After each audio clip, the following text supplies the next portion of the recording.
Imagina descobrir que você está grávida, sem nunca ter escolhido isso. Sem ter sido ouvida, sem ter consentido, sem sequer saber. No século XIX, uma sala fria, silêncio, uma mulher deitada e ao redor dela, homens decidindo o destino do seu corpo. O marido autorizou, o médico executou e ela nem sabia. Um dos nomes ligados a esse tipo de prática era de J. Marion Sims. Celebrado por avanços médicos no início do século XIX, mas também lembrado por um dos capítulos mais controversos da história da medicina, como o primeiro caso de inseminação artificial sem o consentimento da própria mãe.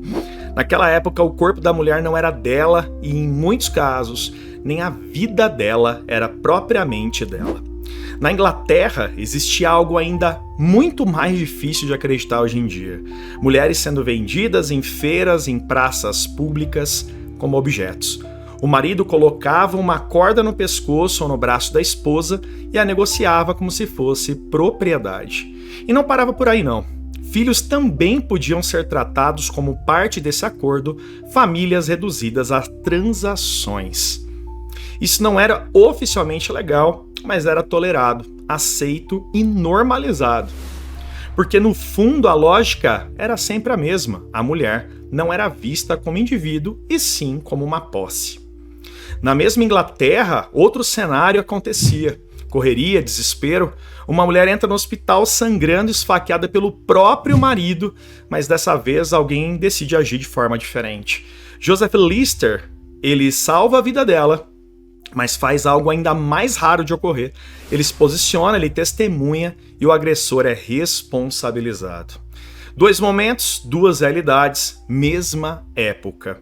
Em uma, a mulher é tratada como objeto, e na outra, ela começa a ser reconhecida como vítima. A diferença nunca foi o tempo, e sim quem tinha e tem até hoje o poder em suas mãos. Se você acha que isso ficou no passado, talvez você não esteja olhando com atenção. Porque hoje isso ainda aparece, só que de outras formas, em palavras, atitudes, debates, e que parecem pequenos, mas carregam séculos por trás. Agora pensa comigo, a gente olha para tudo isso, parece algo que já ficou para trás, algo que não faz parte do nosso tempo, foi superado. Mas será mesmo? Porque hoje ninguém está vendendo mulher em praça pública, ninguém está autorizando o procedimento em silêncio, mas a forma como a gente fala, a forma como a gente reage, a forma como a gente interpreta, isso ainda carrega muito do que veio antes. E às vezes isso aparece em algo simples, uma frase, um comentário, um momento que vira discussão nacional.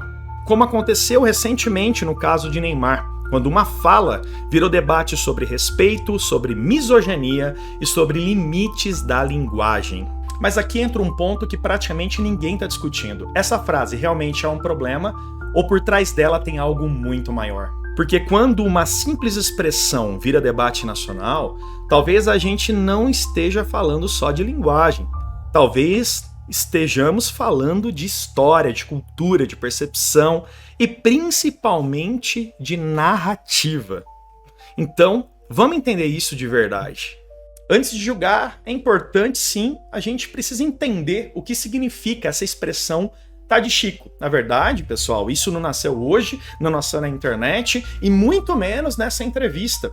Esse tipo de expressão surge num contexto principalmente ligado o corpo feminino, que é um tabu e sempre vai ser um tabu aqui no Brasil.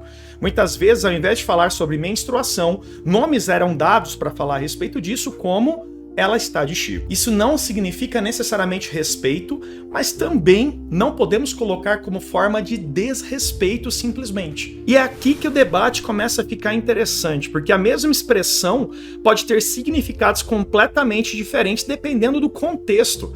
O contexto ele importa demais. Entre amigos pode ser vista como algo comum e informal. Em rede nacional pode ser interpretado de outra forma, mais sensível e mais crítico. Então o problema não é só a palavra, está em quem fala, como fala e onde fala. Então quando o Neymar usa a expressão ele não está criando algo novo, ele não está usando algo que já existe, mas ao fazer isso em um ambiente público, o significado pode mudar. Porque linguagem não é só o que você diz, é o que as pessoas entendem. E é exatamente nesse ponto que o debate deixa de ser simples só por causa de uma expressão ou uma frase. Agora, vamos ao ponto central. Quando o Neymar realmente fala que o juiz está de chico, ele quer dizer sobre a menstruação diminuindo as mulheres, ou simplesmente ele está falando que ele está naqueles dias mais nervoso e apitou de forma, vamos dizer, polêmica? É algo a se perguntar, não é? Mas então surge a pergunta, isso é misoginia? Para responder isso, a gente precisa separar duas coisas, intenção e interpretação. A intenção de fala de Neymar foi ofender as mulheres ou usar uma expressão antiga para falar que o árbitro estava irritado no jogo. Essas são dois pontos de vista de intenção. Ou a interpretação de que somente quando está num ciclo menstrual, as pessoas mulheres ficam irritadas com distúrbios psicológicos e aí sim entra na questão problemática de diminuir as mulheres na época do ciclo menstrual como desequilibradas emocionalmente. Essa é uma interpretação que nós podemos colocar em pauta também. E aqui entra uma resposta mais honesta, né? Simplesmente não é uma questão tão simples como todo mundo coloca. Claro que parece sim algo bem básico de ser discutido, mas hoje em dia as coisas realmente mudaram muito.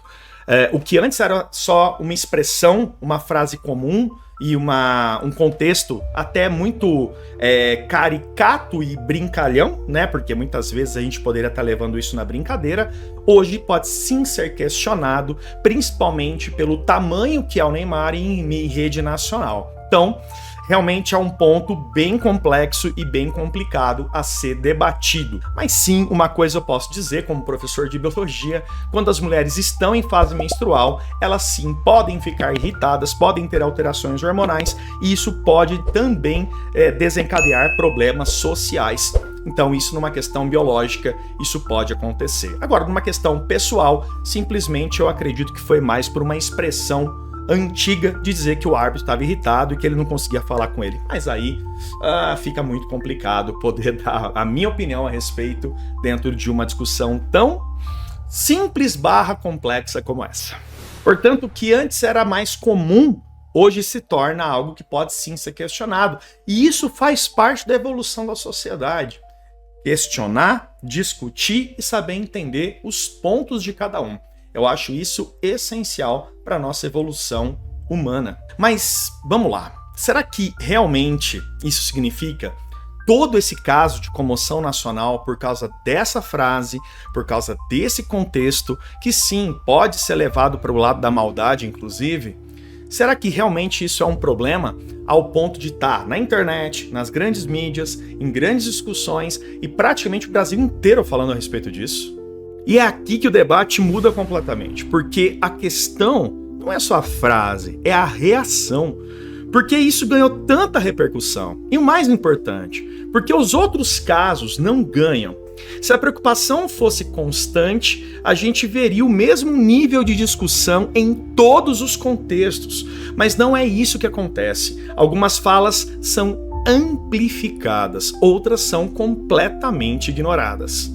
Portanto, que eu consigo perceber que isso não é justiça, isso é narrativa. A mídia não funciona só informando, ela funciona escolhendo o que merece atenção e quando você escolhe o que destacar, você também escolhe o que fica invisível. Enquanto isso, problemas muito maiores continuam acontecendo, mas sem o mesmo destaque. Agora deixa eu fazer uma pergunta do fundo do meu coração. Quantos dias você está vendo essa notícia em posts, em vídeos, reels, TikTok? E enquanto a gente está falando sobre isso, deixa eu te fazer uma outra pergunta agora. O que você está vendo a respeito dos grandes problemas que o Brasil vem enfrentando nos últimos meses, semanas, ou até mesmo nessa própria semana que aconteceu o caso do Neymar? Porque esse ponto que quase ninguém percebe, a atenção é limitada, e quando todo mundo está olhando para um lugar, automaticamente deixa de olhar para o outro. Isso não significa que o tema não é importante, mas significa que ele pode estar ocupando um espaço que deveria ser dividido com coisas muito maiores. Enquanto a gente discute uma frase, decisões importantes continuam acontecendo, casos sérios continuam sem respostas, problemas estruturais continuam no Brasil sem a mesma atenção. Não é sobre ignorar um problema, é sobre perceber quando alguns estão sendo ampliados e outros estão sendo diminuídos ao mesmo tempo. Porque no final, não é o que a gente está discutindo, e sim o que a gente está deixando de discutir. E quando você começa a observar isso aqui no Brasil, isso se torna um padrão. E esse padrão diz muito o que é o Brasil de hoje. E talvez o nosso maior risco não é a falta de informação, mas é o excesso de informação no lugar errado.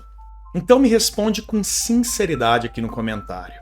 Você acha que essa discussão toda é sobre respeito ou direcionamento? E o mais importante, o que nós não estamos vendo enquanto estamos discutindo isso aqui?